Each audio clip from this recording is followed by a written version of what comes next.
Well, I'm here at Lake Samsonvale just after 6 a.m. on a Sunday morning. It's a bit cold and a bit windy, but I've just had some coffee and I might have some more because I'm heading off to Cars and Coffee in the Links this morning. Little red rocket that's now running a whole lot better about the place because of some work that I had done on it. So I'll tell you about that as we get underway and head to Samford. Shush, crows, shush.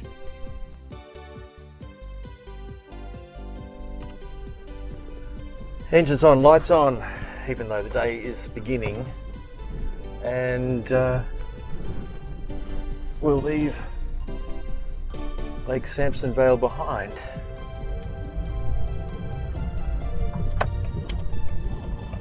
But I will follow this road and go across the top of the actual dam to get to my destination, which is Samford. So I decided to take the Links this morning because it can handle the hilly terrain to get to Samford Cars and Coffee. The little Nicky has a few problems getting up a big hill, even though there is a runaround for that, which apparently will be better, but nonetheless, the Links was sitting out of the driveway and I now have full control of it once again because my daughter was using it after she sold her car and needed transport for the few days until she could get her new car or her newish car. And in the end, she didn't want to drive it because it was behaving very strangely. It was, ever since I bought it, it's been sort of surging here and there under load. Travels at 100 k's happily, but you know, at fifth gear, fourth gear and 60 and you're trying to speed up, it sort of protests. So that was the situation, and first off we thought it was the air intake which was broken and needed replacing. So that was the first thing. I actually did that. It was obviously just replacing a pipe, so reasonably easy, even though the sensors were annoyingly difficult to change over. And then it continued, and then so then we thought, well, we'll do the plugs because the plugs are kind of old. And so we did that, and then it persisted, and then I thought, right, well, I'll do the leads. And having done the leads on my V8 Discovery, I knew what to do. Carefully did them one at a time, matching each size, so you don't end up with a big jumble of leads. Although there's only 4 on this one, there were 8 on the Disco, and still it persisted. So I asked the mechanic to have a look at it. And being the clever man that he is, he deduced that he checked the distributor, and we had replaced the distributor rotor because it was looking a bit parched, a bit not parched, a bit singed, as if spark had been escaping and causing problems. So that was replaced.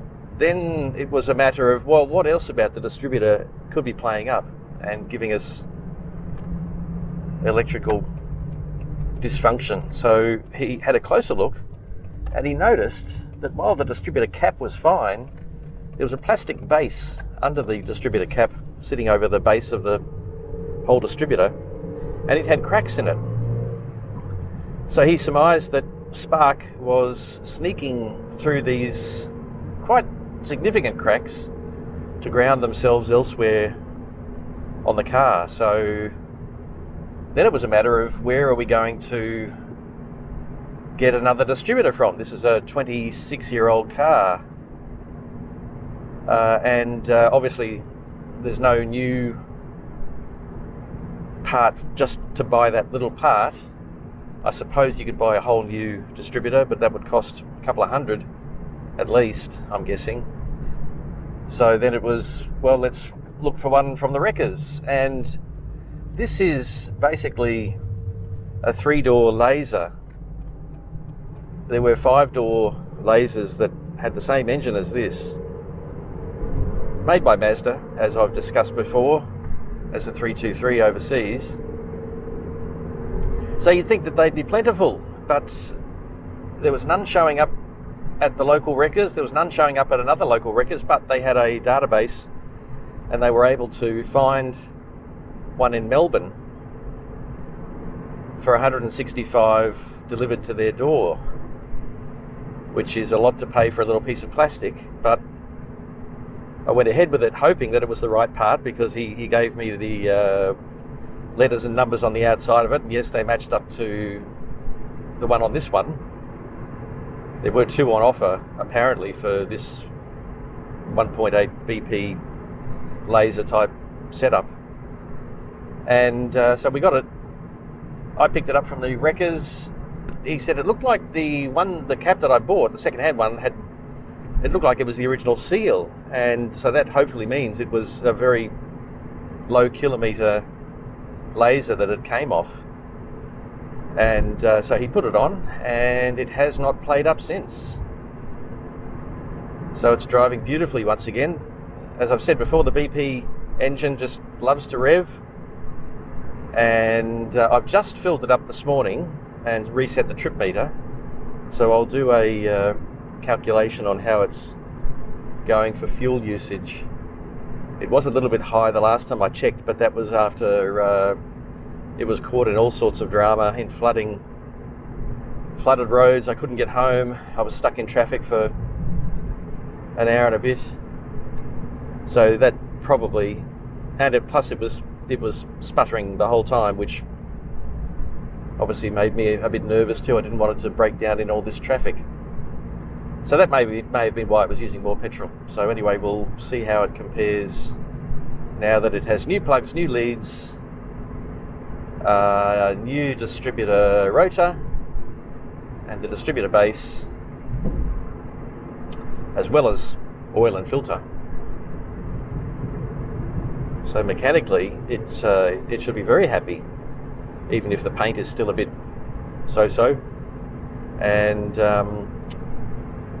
one interesting thing, though, this is an important point for people to bear in mind, is that there were noises in this. There still are sort of noises in the car when you're driving along. And I thought, and my daughter thought, that it might be bearings giving up. So once again, the mechanic, with his trusted experience and his better hearing than me, he went out and once the roads were dry, after all the rain we had, he had to wait till it was actually a dry road, and he deduced that the left rear passenger tyre was sort of breaking down a little bit, and as he ran his hands over it, he could feel on the inside of it that there were undulations, which indicates that the steel belts inside are starting to give way. So he suggested getting a new tyre, and I'll get a new tyre or a second-hand one if I have to. And that hopefully will get rid of that sort of slight rumbling noise that you can hear. This is that hill, I'm pretty sure. We're going into the valley.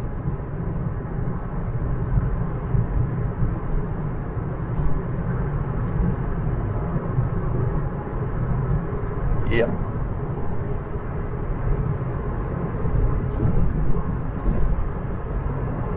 Okay, we're at the bottom, and now the big climb begins, and there's a car in front of me that hopefully will maintain its speed.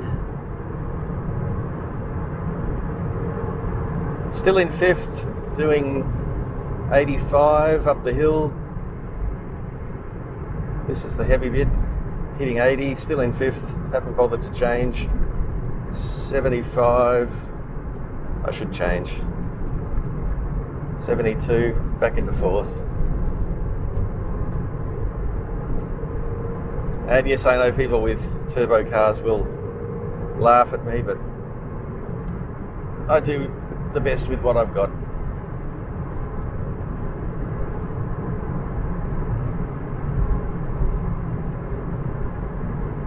If I'd gone into fourth at the bottom of the hill, I probably would have had less problems. Right, we're here. And I'm not going to park in the main area today because this is a links.